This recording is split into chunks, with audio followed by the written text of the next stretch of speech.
সুপ্রিয় বন্ধুরা, আজকে আরেকটি দুষ্প্রাপ্য অনেক পুরাতন একটি অন্নপূর্ণা মায়ের মন্দির দেখাচ্ছি। দেখেন, এটা হচ্ছে দক্ষিণপুষ্যি গ্রামেই নারায়ণবাড়ির পাশে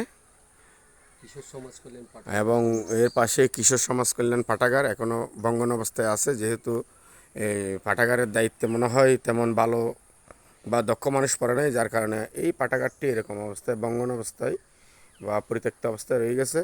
এককালে কিন্তু কিশোর সমাজ কল্যাণ পাঠাগার খুব পরিচিত এবং খুব বড় একটি ক্লাব ছিল এবং শেখ রাসেল স্মৃতি পাঠাগারের আগে থেকেই এটা প্রতিষ্ঠিত ছিল, কিন্তু বর্তমানে এরকম অবস্থা হয়ে গেছে।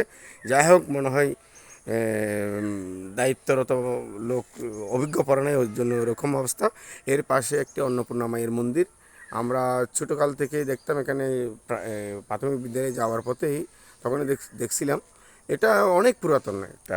তো যাই হোক, আমি এই মন্দিরটা আপনাদের দর্শন করাচ্ছি এবং আমাদের মায়ের এই অন্নপূর্ণা মায়ের মূর্তিও দর্শন করার চেষ্টা করতেছি। দেখি এখানে মূর্তি আছে কিনা।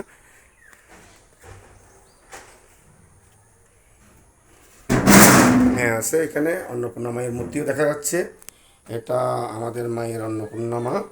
যে অন্নপূর্ণা হচ্ছে যে আমাদের এই আহারের দেবী। তিনি রন্ধন করতেন। দেখেন, পাশে আমাদের দেবাদিদেব মহাদেবও আছেন।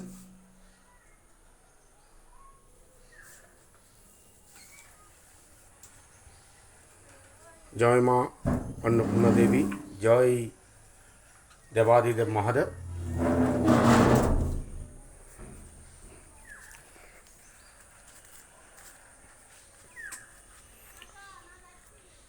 অন্নপূর্ণা মাকে পুজো করলে অন্নের অভাব হয় না, আহারের অভাব হয় না, অনাহারে থাকতে হয় না, এই বিশ্বাস হিন্দুদের। জয় মা অন্নপূর্ণা দেবী।